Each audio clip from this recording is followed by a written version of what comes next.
పంపిణీ స్కీమ్లో జరిగిన అక్రమాలపై ఏసీబీ ఫోకస్ పెట్టింది. అవినీతికి పాల్పడిన అధికారులు ఇక ఓఎస్డీలను విచారించేందుకు గ్రౌండ్ వర్క్ కూడా స్టార్ట్ చేసింది. ఇందుకోసం నిపుణుల సలహాలు కూడా తీసుకుంటుంది.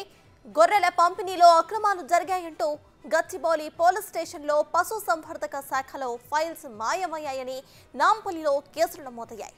వీటికి సంబంధించి పశు సంవర్ధక శాఖ అసిస్టెంట్ డైరెక్టర్స్ రవికుమార్, కేశవసాయి, మాజీ మంత్రి తలసాని శ్రీనివాస్ యాదవ్, ఓఎస్డీ కళ్యాణ్ పై గచ్చిబౌలి, నాంపల్లి పోలీసులు కేసులు నమోదు చేశారు. ఈ రెండు కేసుల ఎఫ్ఐఆర్లు ఏసీబీకి ట్రాన్స్ఫర్ అయ్యాయి.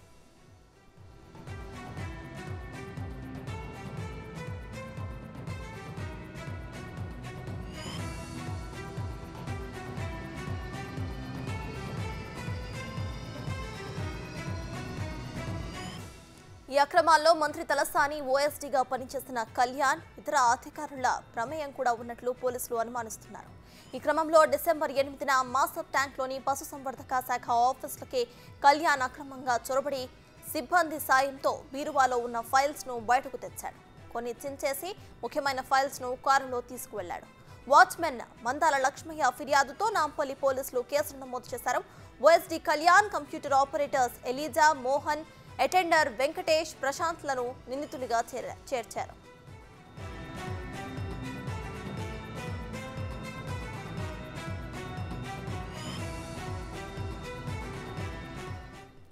ఎఫ్ఐఆర్లో నమోదైన పేర్ల ఆధారంగానే అధికారులను మొదట ఏసీబీ విచారించబోతోంది. ఆ తర్వాత వారికి సహకరించిన పెద్దలపై కూడా దృష్టి పెట్టబోతోంది. ఎవరెవరిపై కేసులు నమోదు చేయవచ్చనే దానిపై అధికారులు న్యాయ నిపుణుల సలహాలు కూడా తీసుకోబోతున్నట్లు తెలిసిందే. గతంలో ఆ శాఖ మంత్రిగా పనిచేసిన తలసానితో పాటు అప్పటి డైరెక్టర్ లక్ష్మారెడ్డికి నోటీసులు ఇచ్చే విషయంపై లీగల్ ఒపీనియన్స్ తీసుకుంటున్నట్లు సమాచారం అయితే అందుతోంది.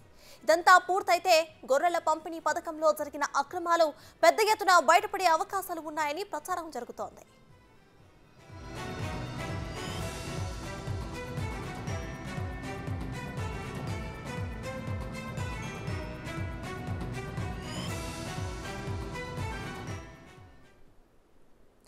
గొర్రెల స్కామ్ కు సంబంధించిన ఏసీబీ విచారణకు సంబంధించి పూర్తి డీటెయిల్స్ ను మా ప్రతినిధి సురేష్ అందిస్తారు. సురేష్, చెప్పండి, ఈ స్కామ్ కు సంబంధించి ఏసీబీ విచారణ కూడా స్టార్ట్ అయినట్టు తెలుస్తోంది. సో ఈ విచారణ ఎలా ముందుకు సాగే అవకాశం ఉందనుకోవచ్చు, ఇక ఎవరెవరి అధికారుల పేర్లు బయటకు వచ్చే అవకాశం ఉందనుకోవచ్చు సురేష్? గచ్చిబౌలిలో ఎఫ్ఐఆర్ అయింది.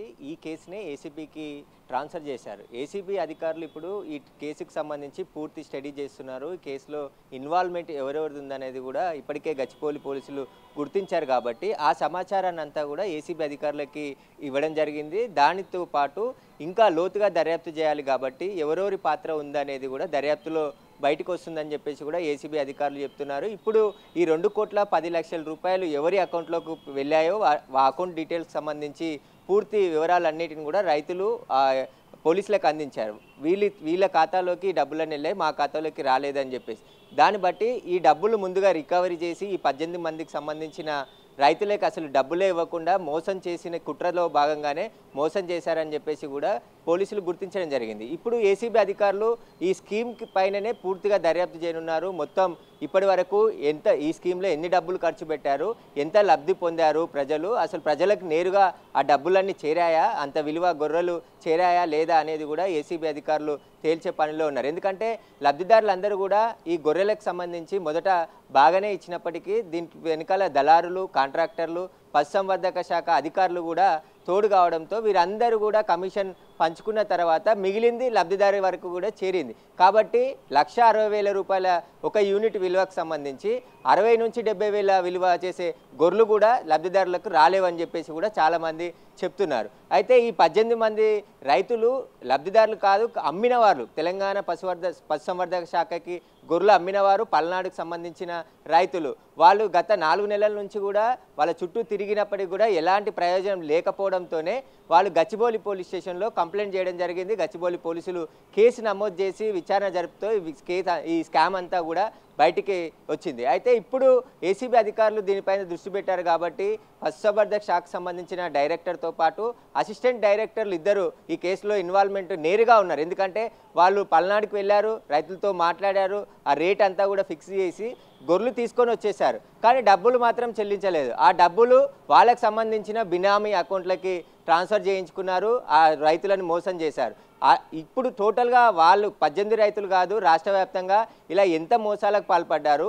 స్కామ్, ఎందుకంటే 1,60,000 ఒక యూనిట్ అంటే 70,000కు సంబంధించిన గొర్రెలే లబ్ధిదారులకు చేరినాయి. కానీ మిగతాదంతా కూడా ఇదంతా ఎవరు పంచుకున్నారు, ఎవరెవరికి షేర్ చేసుకున్నారు అనేది కూడా పూర్తిగా ఏసీబీ విచారించనుంది. ఎందుకంటే పశుసంవర్ధక శాఖ మంత్రిగా తలసాని శ్రీనివాస్ యాదవ్ ఉన్నాడు. అతని ఓఎస్డి ఫైల్స్ మాయం చేశారు. నేరుగా నాంపల్లిలో ఉన్న ఆఫీస్ నుంచి ప్రభుత్వం మారగానే అక్కడి నుంచి రాత్రికి రాత్రి ఫైల్స్ అన్నీ కూడా ఒక ఆటోలో ఎక్కించి తీసుకుపోయే ప్రయత్నం చేస్తుండగా అక్కడ ఆఫీసర్లు పోలీసులకు సమాచారం అందించడంతో ఆ ఆటోని వదిలేసి పారిపోయాడు. కాబట్టి దానిపైన కూడా నాంపల్లి పోలీసులు కేసు నమోదు చేశారు. అక్కడ ఆ దర్యాప్తు జరుగుతుంది. ఏ ఫైల్స్ మిస్ అయ్యాయి, మొత్తం కాంట్రాక్ట్లకు సంబంధించి ఎంత డబ్బులు రిలీజ్ అయ్యాయి, అసలు వాటి లావాదేవీలకు సంబంధించిన ఆ ఫైల్స్ను కూడా రికవరీ చేసే పనిలో ఇప్పుడు ఏసీబీ అధికారులు ఉన్నారు. ఎందుకంటే నాంపల్లి పోలీసులు కూడా ఆ ఓఎస్డీ పైన కేసు నమోదు చేశారు కాబట్టి మాజీ ఓఎస్డీ సంబంధించి ఆయన ఎక్కడికి తరలించాడు మిగతా ఫైల్స్, ఆ ఫైల్స్ అన్ని ఎక్కడ మాయం చేశారు, దానికి సంబంధించిన పూర్తి దర్యాప్తు కూడా కొనసాగుతుంది. ఎందుకంటే ఏసీబీ అధికారులు గచ్చిబౌలి కేసు ఆధారంగానే కేసు అంతా కూడా దర్యాప్తు చేయబోతున్నారు. దీంట్లో రాష్ట్ర వ్యాప్తంగా ఇప్పటి వరకు ఎంతమంది లబ్ధి పొందారు, ఎంత అవినీతి జరిగింది అనేదే పూర్తిగా బయటికి తీసే పనిలో ఏసీబీ అధికారులు ప్రస్తుతానికి కేసుకు సంబంధించి స్టడీ చేస్తున్నారు. కేసులో వివరాలన్నీ కూడా తెప్పించుకుంటున్నారు. దీంట్లో ఎవరెవరి పాత్ర ఏందనేది విచారణలో తేలుతుందని చెప్తున్నారు. నోటీసులు ఇచ్చి ముందుగా ఈ కేసులో 4 నేరుగా ఇన్వాల్వ్మెంట్ ఉంది కాబట్టి 2 కాంట్రాక్టర్లు 2 అసిస్టెంట్ డైరెక్టర్లకి నోటీసులు ఇచ్చి పిలువనున్నారు. మనం అసిస్టెంట్ డైరెక్టర్లతో మాట్లాడడానికి ఫోన్ చేసి ప్రయత్నించాం, కానీ తప్పించుకునే ప్రయత్నం చేస్తున్నారు. వాళ్ళు మాట్లాడతాం, మళ్ళీ మీడియాకి దగ్గరికి వస్తామని చెప్తున్నారు. కానీ ఉదయం నుంచి 4 సార్లు కాల్ చేసి మాట్లాడే ప్రయత్నం, వివరణ కోరే ప్రయత్నం చేసినాం. అసలు డబ్బులు ఎందుకు ఇవ్వలేకపోయారు, ఎక్కడ మళ్ళీ ఇవన్నీ మాట్లాడే ప్రయత్నం చేసినప్పటికీ కూడా వారు మీడియాతో మాట్లాడడానికి నిరాకరించారు. ఇప్పుడు ఏసీబీ అధికారులు వాళ్ళని పిలిచి విచారించే అవకాశం ఉంది. ఎందుకంటే గచ్చిబౌలి కేసు ఆధారంగానే వాళ్ళ పేర్లు ఎఫ్ఐఆర్లో ఉన్నాయి. అందుకే ప్రభుత్వ ఉద్యోగులు ఉన్నారు కాబట్టి ఏసీబీకి ఈ కేసుని బదలాయించినట్టు తెలుస్తుంది. ప్రభుత్వం కూడా సీరియస్గా ఈ కేసుపై దర్యాప్తు చేయాలి, నిజాలన్నీ బయటికి తీయాలి. గొర్రెల పేర్లు చెప్పి స్కామ్ చేశారు కాబట్టి దాదాపు 6,000 కోట్ల రూపాయల వరకు కూడా ఇప్పటికీ గొర్రెల స్కీమ్కి సంబంధించి ఖర్చు పెట్టారని చెప్పేసి అంటున్నారు. కానీ ఎంత ఖర్చు పెట్టారు, అది ఎంత లబ్ధి చెందింది, నిజంగానే గొర్రె కాపర్లకి ఈ అమౌంట్ అంతా కూడా వెళ్ళింది, విలువైన గొర్రెలు వెళ్ళాయా లేదా అనేది కూడా విచారణలో తేలనుంది.